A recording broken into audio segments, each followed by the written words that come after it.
Hello, I am Dr. Randall. Welcome to Core IQ, where we talk about the stuff we all need to know, but we don't necessarily learn in school. Time management, goal setting. And here we're with JC Cavitt, an expert in motivation sociology, to talk about a critically important core IQ skill, how to get motivated. Because I don't know about you, JC, but some days I don't feel very motivated. So why don't we start off with introduce yourself and why this topic's important to all of us. Thank you for having me, Dr. Bell. So my name is JC Cavitt. So as an undergrad, I was a sociologist, and now I'm currently in grad school working on my master's in social work. So I work with people all the time, and some of my clients need a little bit of help in the motivation department, if you know what I mean. We all need it. And so what we've done is just come up with some simple strategies to kind of help motivate people who may need a little extra push. Okay, so like all our Core IQ episodes, there is a handout. There's a PDF. Go to the website, print it out, and follow along as we kind of go through this, okay? So do that. JC, tell us a little bit about the mechanics of motivation. So there's two forms of motivation, intrinsic and external. And so that intrinsic motivation is something that comes from within you, something that you're passionate about. It's a deep desire, something that you can't let go of, that you can be motivated from that. And then there's the external things that happen around us that can push us to act and be engaged and help us be motivated about change. Okay, got it. So external and intrinsic. Yes. Okay, so what are some of the benefits of being motivated? I mean, tell us more.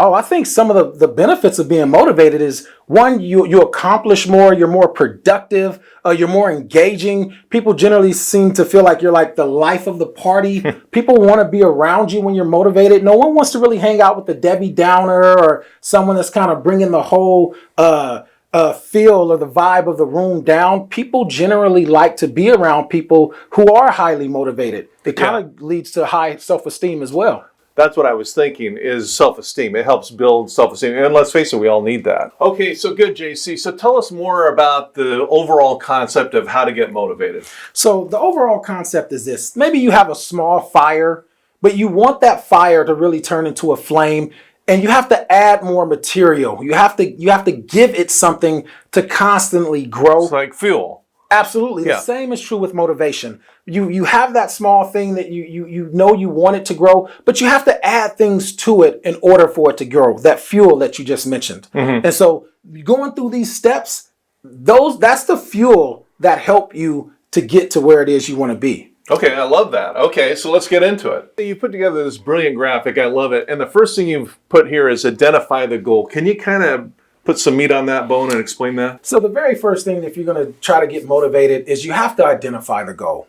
You have to know what you're shooting for. You got to have a target. Absolutely. Okay. And so the thing with identifying the goal is it has to be clear, it has to be concise, it has to be specific. Okay. You know, the more detailed that it is, the better. Yeah, and I noticed here you said write it down. I mean, it's just you're not daydreaming. This is a specific written goal. Absolutely. And so the writing it down takes it from here and brings it out into this space. Okay. You know, it gets you a step closer to whatever that goal is.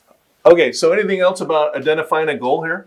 I would say break it down into small steps. Don't try to do the whole thing at one time or overnight. The smaller the steps are, eventually they all add up to one gigantic step. Okay, so you start with the goal, you write it down so it's committed, then you break it into smaller steps so that they're bite-sized pieces. Absolutely. Okay, got it. Love it. So the next one is know and understand your why. What's that all about? This is the most important thing when it comes to motivation. Why are you doing this? If you don't know your why, you will not stay motivated very long. The why is like having a car with no keys. Like you have the potential to go somewhere, but without the keys, you're never going to move. The why is what helps you to move towards that goal. So knowing the how and the what and all that is good, but knowing the why is the key. I love that. And I think of it as your purpose. I mean, we're talking about purpose here, right? Yeah. So we've talked about the first two, and then it says share the goal and the why. What's that all about? So share the goal and the why is really about bringing people into what it is that you're trying to do, what it is that you're trying to accomplish here. And so the key point in this one is accountability. The more you share that with people, you have folks that may hold you accountable and say, hey, you said that you wanted to do this.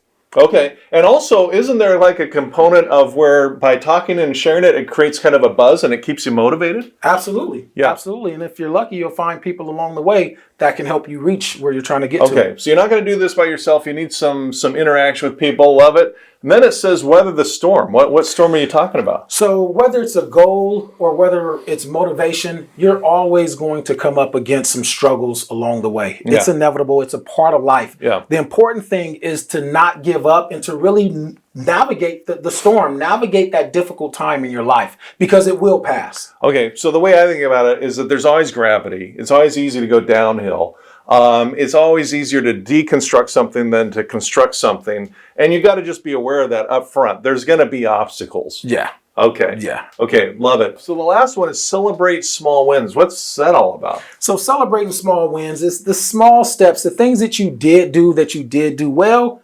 celebrate them. So for example, maybe you wanted to lose 10 pounds. In a certain amount of time, but you only lost 8 in that period of time. That is something to be celebrated. That's an accomplishment that you lost 8 pounds. You know, you got 2 more to go. So think of it that way. Okay, love it. So these are great tips on how to stay motivated. We all need to remind ourselves of this. This is an important core IQ skill. Anything else, JC, about being motivated, keeping motivated? Find something that you're passionate about and know your why. Okay, love it. Thanks, JC. And thanks for watching. Make sure you like it, share it, keep the conversation going as we keep building our core IQ. See you next time.